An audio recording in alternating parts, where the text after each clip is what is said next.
Yo lo haría, ¿saben qué? Al revés. Yo lo haría de Pucusana a Cañete, ¿no? Para empezar.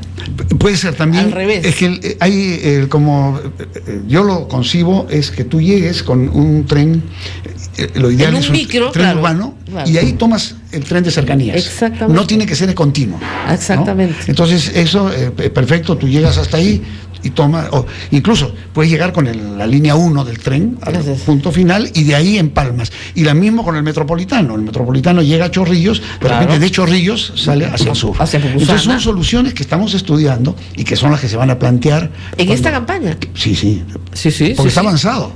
Usted me dice que ha conversado con el presidente regional de Lima Provincia. Sí, con Javier Alvarado, es un entusiasta de la idea de los trenes, y lo mismo Juan de Dios Olechea, que hemos venido trabajando hace años, que es un impulsor del ferrocarril. Y tiene la administración del tren de la carretera central, ¿no? Y está peleando por el túnel Tresandino hace 10 años, ¿no? A ver si algún día lo hacen. Bueno, es que pero que va a llegar un momento, no piensen en hoy día, piensen en 50 años, va a llegar un momento en que no va a entrar un carro más. Exacto. Ya no va a entrar un carro más. Entonces hay que pensar qué podemos hacer, ¿no es cierto?, para que la ciudad se expanda y que entremos todos. Claro, ahora no me desanimes hablando tan... Yo espero ver esto en la realidad en los próximos, 10 años. 10. En 10 años, para el año 24, que es, no digamos el 21, que vamos a celebrar 200 años, pero el 24 estamos celebrando 200 años del cierre, claro, de la batalla de Ayacucho. Exacto, ¿no? Entonces, pongámonos esa meta. Son 2 periodos y medio de municipalidad y 2 gobiernos más del gobierno central, porque eso hay que tener en cuenta. Ninguna ciudad grande del mundo pretende, con sus propios ingresos, resolver sus problemas. Siempre interviene el gobierno nacional y el gobierno regional. Así ha sido en los grandes proyectos de infraestructura, en Santiago, en Buenos Aires, ahora en Lima.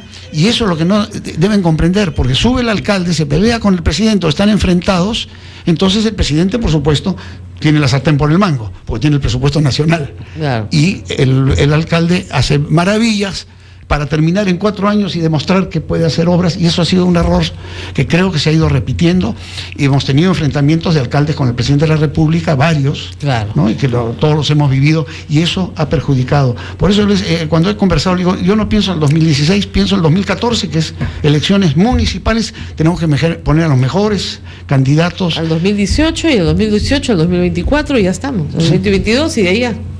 ¿Ustedes creen que eso sea posible? Vamos a preguntarle al público. Agarremos los auriculares para recibir llamadas. Aló, estamos hablando en Radio Exitosa desde Lima para todo el Perú, para todas las ciudades que nos escuchan, soñando en grande, porque ya estamos poniendo trenes que van a Huarochirí, a Cañete, a Huacho, y las provincias de Lima se integran con Lima a través de trenes. Una maravilla. Vamos con llamadas. Aló. Aló, buenos días. Buenos días, ¿cómo está? Buenos días, Radio Exitosa. Un saludo para usted, señora Rosa María Palacios, al arquitecto Alberto Sánchez Saizcorre. Soy vecino victoriano, mi nombre es Eric Alarcón. Primeramente, felicitarlo al arquitecto por esa sencillez social, por esa buena gestión que ha hecho acá en el distrito, un gran cambio en sus 2 periodos. Sobre todo, que explique un poquito acerca del parque biblioteca en San Cosme, ¿no? Siendo un barrio tan pobre y una obra tan moderna que está haciendo ahí sobre los parques bibliotecas que van a hacer, es aplicable en Lima. Y quisiera que me detalle un poquito más en el transporte, porque de verdad el transporte en Lima causa un estrés tremendo. ¿Cuál sería la alternativa de solución para el transporte en Lima? ¿Y qué hay con el transporte, con el parque automotor, no?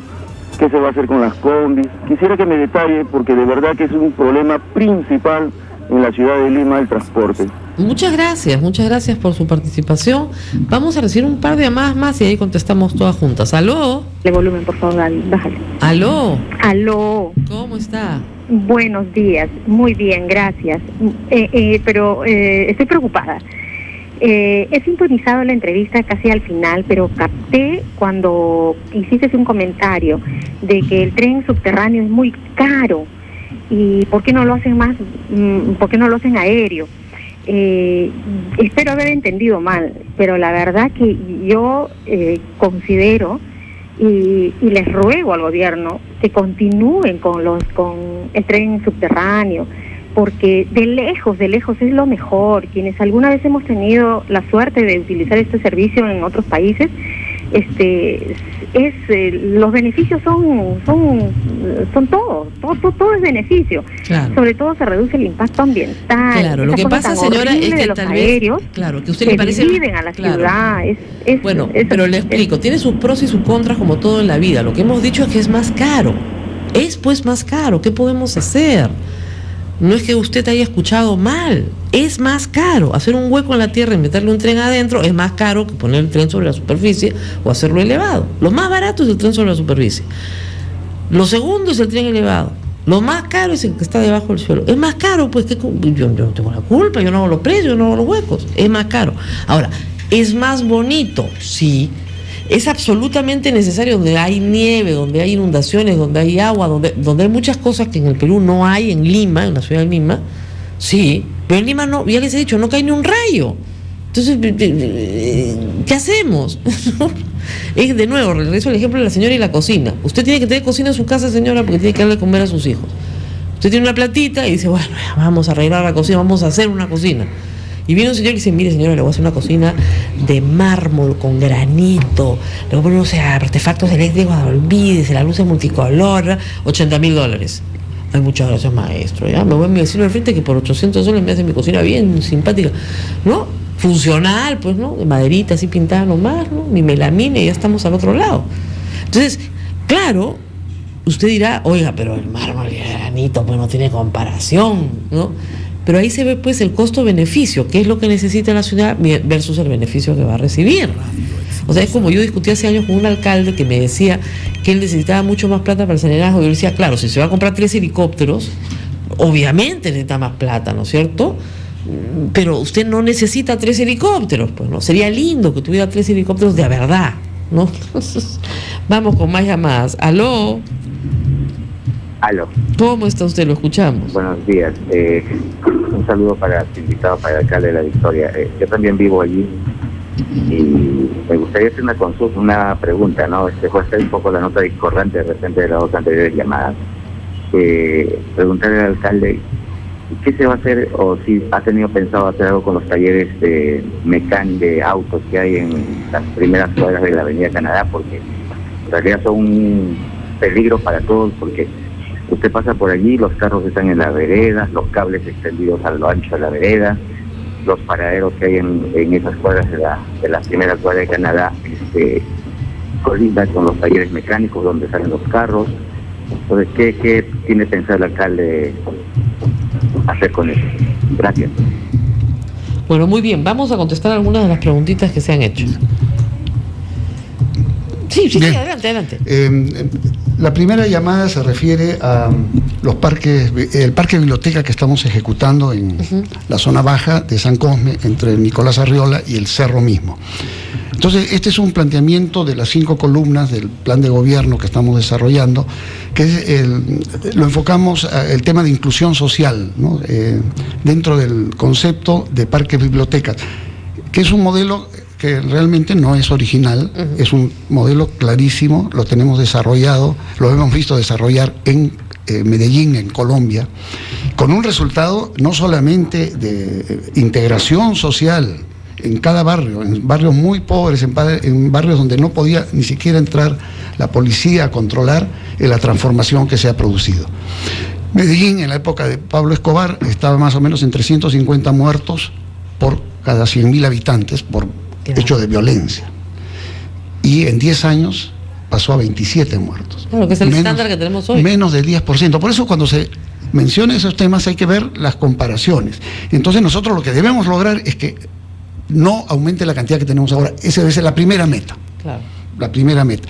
Entonces, ¿qué significó esto? Inversión de primer nivel. Me refiero arquitectónicamente, económicamente, con una implementación de todo tipo de actividades para que la comunidad se sienta parte de la ciudad, que el gobierno está atendiéndolo y que le está dando valores, que le está dando preparación, zonas deportivas, zonas de preparación artística, de preparación laboral, y eso es el Parque Biblioteca.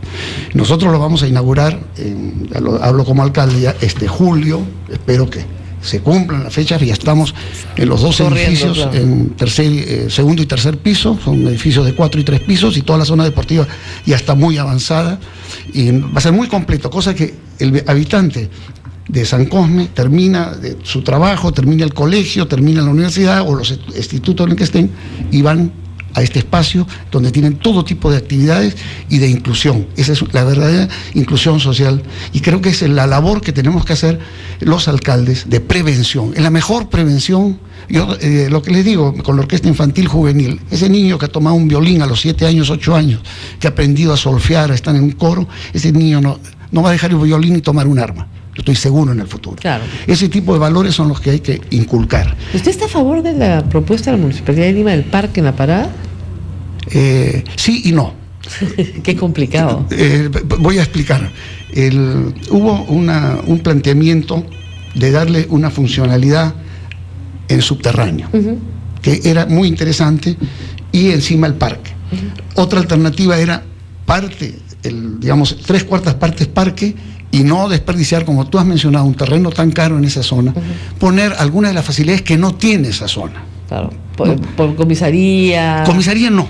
Yo no pondría comisaría porque hay un puesto de ayuda rápida, hay otras comisarías, mejor potenciar las comisarías, potenciar los puestos de ayuda rápida, que uno que está en San Pablo, claro, y que lo incendiaron, sí, dicho sea de paso, claro, pero ya está reparado. Entonces, poner una comisaría en donde va a haber recreación, donde va a haber niños, quizá pones un guaguaguasi, quizá pones ese tipo de actividades sociales. Exacto, ¿no? Claro. Y que pero sí está a favor del parque con las actividades. Sí. Okay. Además me gustó el nombre de Parque El Migrante, porque en realidad ese es un lugar.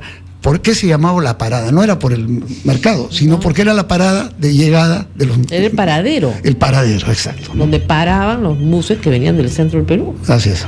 Bueno, los mecánicos. Bueno, antes lo del tren, sí, digamos, para ser salomónico, el Callao, el agua está, creo que en 6 metros. Ajá. Entonces ahí, si llegas en subterráneo, tendrías que cambiar los vagones para entrar al submarino. Entonces ahí sí convendría el tren elevado. Y eso permite que la cota sea mejor, porque como la cota va bajando, si yo tengo un tren elevado, no necesito tanta pendiente. Claro. Porque muchas veces el problema no es de potencia más que sea necesario, sino de frenos. Claro. Cuando tienes mucha pendiente, un tren pesado sufre mucho en la aplicación de frenos. O sea que podemos, en ciertos sectores, tener tren elevado y después hundirlo. Por ejemplo, para pasar por debajo del centro histórico de Lima. Claro, ahí sí te entiendo. Yo también digo lo mismo. Si tú tienes un monumento nacional, yo lo podría entender, pero eso son pues las partes más pequeñas, no los 35 kilómetros de subterráneo, ¿no? Sí. Vamos con... bueno, los mecánicos, Canadá ha sido un pequeño dolor de cabeza, y sobre todo para los vecinos que están ahí, que se va agrediendo la parte residencial. Entonces, está el empuje de la actividad económica de la Victoria, de ciertas zonas, que va presionando las zonas de residencialidad. Tenemos que tener en eso muy claro y fomentar que se respete la zonificación. Nosotros encontramos una zonificación aprobada por Lima hace muchos años, y que prácticamente casi toda la Victoria era vivienda taller, y eso es una trampa muy peligrosa, porque basta que yo en un terreno lo cerque, ponga un guardián y digo claro, vivienda taller, y ahí se empieza a realizar una actividad comercial diferente, económica. Entonces tenemos que tener reglas claras. Ahí ya se han instalado una serie, y a todo lo largo de San Luis, de Canadá, inclusive en la zona de San Luis, este tipo de actividad en la calle. Acá me están haciendo una pregunta. La Plaza Manco Cápac ha costado 52 millones de soles. No. La remodelación. No. Mucho más bajo que eso. El gobierno nos proporcionó más o menos 5 millones y nosotros hemos puesto poco más de 1 millón de soles, ¿no? José Luis Márquez, son 6 millones de soles. Es decir, ¿por qué no en vez de hacer el parque Manco Cápac, por qué no se parcharon las pistas? Bueno, es que eso es algo, digamos... Prioridades. Hay prioridades. Con 5 millones, ¿cuánto hacemos? Necesito 200 millones para arreglar todas las pistas de La Victoria, cuando el presupuesto lo recibí en 32 millones de ejecución y estamos cerca de 90. Pero sin embargo hemos hecho avenidas principales que están todos a la vista, como por ejemplo México, que después desgraciadamente le añadió a la Municipalidad Metropolitana un carril más y malogró el Parque Central que tenía México, que lo habíamos trabajado con mucho esmero. Pero eso, digamos, es una solución que hay que dar. Por eso es que estamos planteando un proyecto de ley. Ahora, la ignorancia que hay sobre La Victoria a nivel de Lima, me imagino, y nacional, porque acá me escriben en Twitter, es alucinante. Acá hay un señor que se llama Cero Cool que dice: hay zonas residenciales en La Victoria, jajaja, como si no viviera nadie ahí. Pero de verdad, impresionante. Santa Catalina no existe, ¿no? Barconcillo tampoco, Apolo menos. Claro.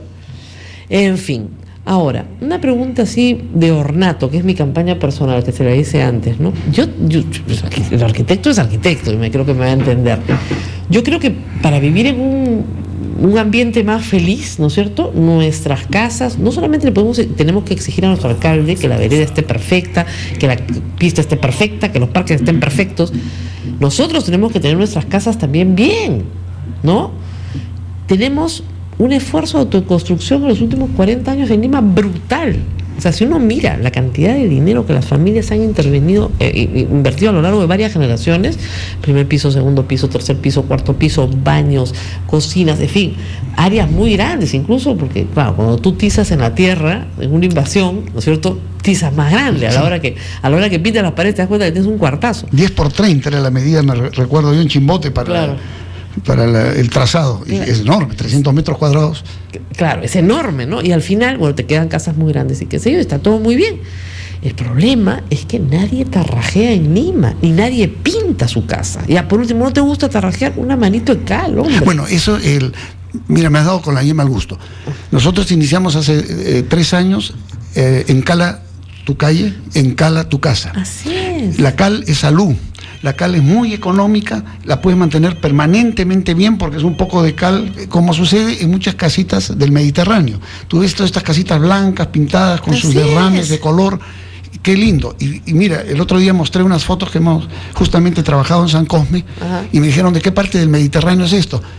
Era una callecita, sí, porque pues, bastó por el encalado, bastó los derrames, pintarlos, claro, el marco que encierra la puerta y algunas plantas. ¿Y se acabó? Miren, ustedes ponen 3 macetas con geranios delante de su reja, ¿ya?, y le echan una mano de cal a la pared y es otra ciudad.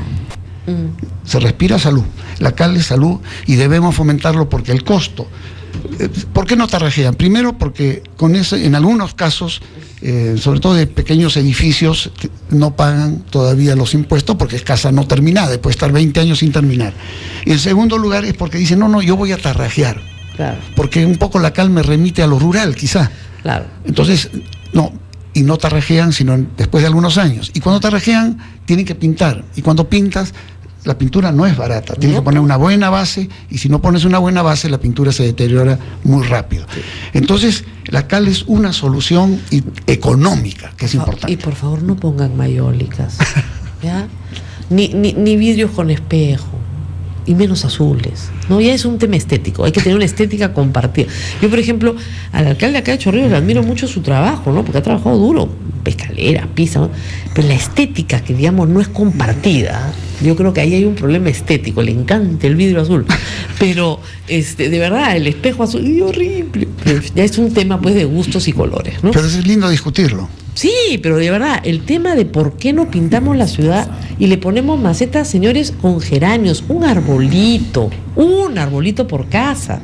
Un arbolito por casa y tenemos 1 millón de árboles, ¿no? Un arbolito por casa en la vereda, no es que lo cuide el dueño de casa. O sea, ¿no? Yo cuido los arbolitos que están delante de mi casa porque me gusta que el arbolito dé sombra a los carros, que dé sombra a la calle, que se ve más bonito, ¿no? Un poquito, una persona me dijo hace años que nos falta a los limeños civismo y querer a nuestra propia ciudad, a nuestro propio entorno. Bueno, eso es fundamental, el volver a sentirte orgulloso de tu barrio, de tu casa, de tu vereda. Y en ese sentido aprovecho para decir, nosotros hemos trabajado 30 ya cuadras en la Victoria Antigua. Empezamos en Sáenz Peña, después Canta, después el Alameda del Deporte que une los dos estadios. Todo esto en beneficio del peatón y para evitar el tránsito de automóviles, con árboles, con veredas más amplias, y eso ha provocado una reacción en cadena. Lógico, porque y eso es lo que hay que hacer. Si tú ves que tus vecinos han pintado bonito, tu casa feaza, pues no pues, ya dices, oye, ¿sabes qué? Le dices a tu marido, estamos quedando mal, ¿no? Y hay, lamentablemente, en la Victoria, zonas de edificios muy antiguos, de complejos de viviendas muy antiguos, en una ciudad y para mucha gente que no sabe vivir en comunidad. Entonces no se ponen de acuerdo para pintar el edificio. Eso demora 20 años. Entonces cuando un edificio pinta, claro, luce, pues, ¿no? Y para que el resto se pongan de acuerdo pasan otros 20 años. Entonces cuando pintan los otros, el otro ya está despintado, ¿no? Así como hay campañas de limpiezas de techos que me parecen muy importantes en Lima, justamente para combatir el dengue y otras enfermedades, hay que hacer campañas municipales de ornato. O sea, ¿por qué tenemos que vivir en un sitio horrible si hemos gastado un montón de plata en hacer la casa? ¿No? Imagínense ustedes, pues, ¿no? Imagínense ustedes hacer un ceviche riquísimo, ¿no? Un guanacanudo, lo sirve y tiene un pelo ahí, ¿no? Se ha gastado un platal, ha invertido su abuelo, usted, su padre, sus hijos. La casa tiene 3 pisos, bueno, ¿no? Buenos acabados por dentro, le ha gustado. Ya, la autoconstruyó, ya. Y el murazo ahí sin tarrajear, lleno de tierra y de telarañas, porque no hay quien lo limpie. Bueno, nosotros hicimos la campaña juntos, Pintemos la Victoria, y se avanzó mucho. Lo que pasa es que la falta de presupuesto no te permite avanzar más, pero se integró mucho. Los edificios, por ejemplo, reunían el material y nosotros le poníamos la mano de obra. En realidad, yo lo comentaba el otro día, tú bajas en el avión, no solamente en Lima, viajas casi en cualquier ciudad de la costa y ves marrón. Es una ciudad marrón. Debemos darle color, debemos darle vida. Los techos, debemos utilizar los techos no para tirar los trastos viejos como sucede normalmente, sino para ponerle verde. Cultivos hidropónicos en algunos casos, o sea, para darle cierta utilidad. Oiga, señora, ahora se hacen cosas increíbles. O sea, de verdad, con poca agua tú puedes tener tomates, puedes tener lechugas, puedes tener un montón de cosas en tu techo que le dan una utilidad bárbara. Sí. Alguien tiene que ocuparse, ¿no? Pero, de verdad, o sea, podemos sacarle mucho más potencial. Yo veo muchas casas acá cuando vengo a Chorrillos, y las casas que están acá en el Cerro Garmatambo, muchas son precarias y otras ya han avanzado en su material noble. Digo, pucha, tiene la vista más bonita de Lima. Tiene una vista, o sea, ves toda la ciudad, el mar, es precioso. Si a eso lo pintamos bonito, le ponemos unas bugambilias, entonces, una cosa nativa, ¿no? Unos geranios rojos, ya estamos. La línea 1 del tren, cuando estaba por terminarse, tuvo una iniciativa muy interesante, los que estaban ejecutando la obra, que era dar premios a los mejores techos. Porque como el tren va elevado, y tú ves todos los techos con las cosas viejas tiradas así, y de repente encontraste a uno con su cerveza tomando, con su terraza arreglada, una sombrilla, plantas, cambió. Y esto fue San Borja, fue La Victoria, fue todos los sitios por donde atravesaba la línea 1. Eso hay que seguir trabajándolo. Claro. Y en este momento, con esto que estamos conversando, se podría hacer toda una campaña para que el tren, ahora que entra a San Juan del Lurigancho en ese puente extraordinariamente construido, o sea, una obra de ingeniería muy interesante, entres y ya San Juan del Lurigancho abajo empiezas a ver los techos sembrados, los techos útiles. Porque lo que dice la vista misma, desde las terrazas, que no nos acostumbramos a usar, en un sitio donde no llueve, tú debes usar la terraza, debes usar el techo. Sí, acá es lo que me decía una vez Adrián, creo que nos comentaba, el famosísimo cocinero, que le parecía sorprendente que no hubieran más restaurantes al aire libre en el Perú, en Lima, sobre todo en la ciudad de Lima, ¿no? O en la costa peruana. Le parecía muy raro que con este clima, ¿por qué no estábamos al aire libre? En fin, bueno, muchísimas gracias por haber estado con nosotros, y vamos a ir a una pausa, porque regresamos con el tema del Ministerio de Salud. Miren, es bien raro esto que las enfermeras se peleen con las obstetrices, ¿no?